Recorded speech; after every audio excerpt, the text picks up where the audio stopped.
We all think we've got a handle on online privacy, but what if the biggest threat isn't actually about your data? Today, we're diving into how AI is using the data of everyone else to make some pretty huge judgments about you. Let's get right into it. We've all been there, right? That feeling of being totally misjudged, where someone just doesn't get the full story. But what happens when that someone isn't a person at all?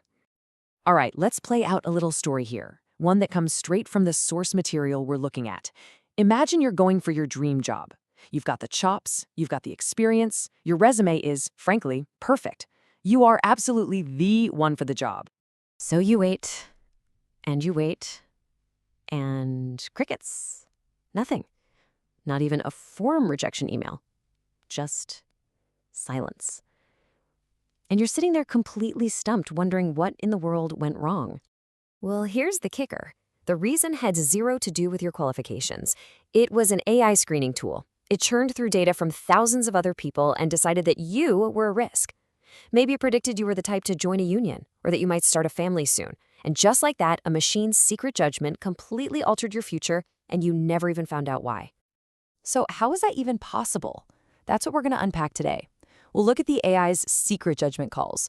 We'll ask if personal privacy can even protect us anymore. We'll check out a technical shield that seems to be a little leaky. Then we'll see how this is a threat to all of us and explore a possible democratic solution. And it all boils down to that final massive question: who's really controlling the code? Okay, first up, the AI's secret judgment. Because that whole job search story, that's not just some future hypothetical. It is happening right now, all around us, in pretty much every corner of our lives. Think about it. These algorithms are the new gatekeepers. They're helping banks decide who's worthy of a loan. Some police departments are using them to predict where crime might pop up next. And that newsfeed you scroll through every morning, an AI is making a judgment call on every single story, deciding what you see and what you don't. Right about now, you're probably thinking, okay, fine, I'll just lock down my data, I'll be more careful. And that makes total sense. But here's the radical idea at the core of all this. Your personal privacy habits, they might not be enough anymore. In this new world, privacy just isn't a personal thing. Just look at this. On the left, that's you, doing everything right. You're keeping your details private, you're not spouting opinions online, you're blocking all the trackers. But over on the right, you see, the AI isn't really looking at your specific actions. It's looking at the data of millions of people who are kinda like you to make predictions about you. It's a total game changer in how we think about judgment. And this quote from the source material just lays it bare. Let this sink in for a second. AI doesn't need to know what you have been doing. It only needs to know what people like you have done before. Wow. Your own fate is suddenly tangled up in the patterns of a group you didn't even know you belonged to. Okay, so if being careful on our own isn't enough, there has to be a tech solution, right? A silver bullet from the engineers? Well, they actually came up with a really smart one. But as it turns out, even the strongest looking shield can spring a leak. It's called differential privacy. The idea is pretty clever, actually.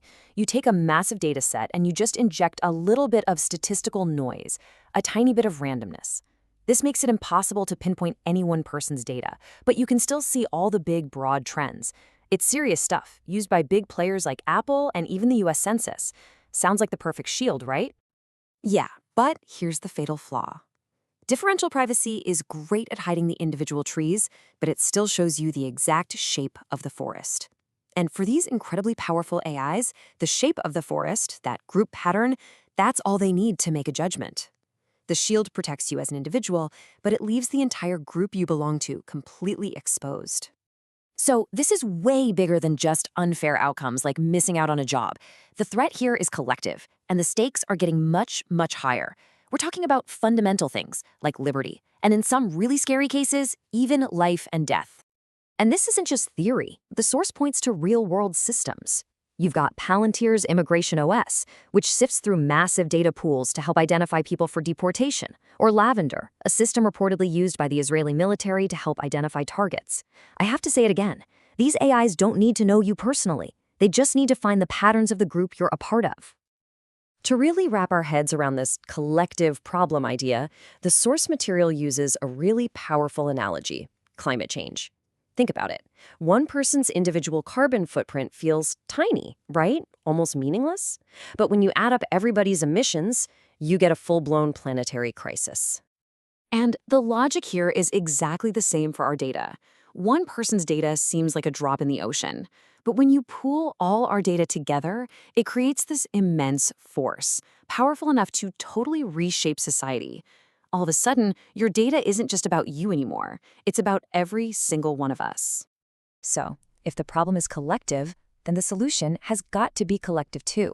This isn't something we can fix with better privacy settings on our phones. This is about us, together, building a democratic solution to take back some control. The source lays out a pretty clear two-step path. Step 1, transparency. We need laws that force companies to just tell us, in plain English, what their AIs are built to do. What are they optimizing for? Clicks? Sales? Arrests? And step 2, participation. The very people whose data is fueling these systems and whose lives are being shaped by them, we have to have a real say in what those goals are. And this isn't some fantasy. We can picture what this looks like. It could be citizens' assemblies debating AI goals for their communities. It could mean workers actually getting to decide how AI is used on the job. Or civic groups getting to review predictive policing tools before they ever hit the streets.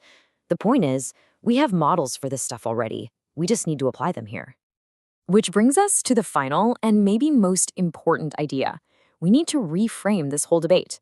We've been talking a lot about data and algorithms in code, but this isn't really a technology problem at its heart. It's a question of power. It's so easy to think of AI as this unstoppable force that's just happening to us. But this last quote from the source just puts it perfectly. The future of AI is not inevitable. It's not about faster chips or smarter code. It's being built right now by human choices. Choices about who's in control and whose values are being baked right into the machines. So that leaves us with the ultimate question, doesn't it? It's one thing to say we want AI that serves the public good. But who exactly gets to define the public? And more importantly, who gets to decide what good even means? That's the real conversation we all need to start having.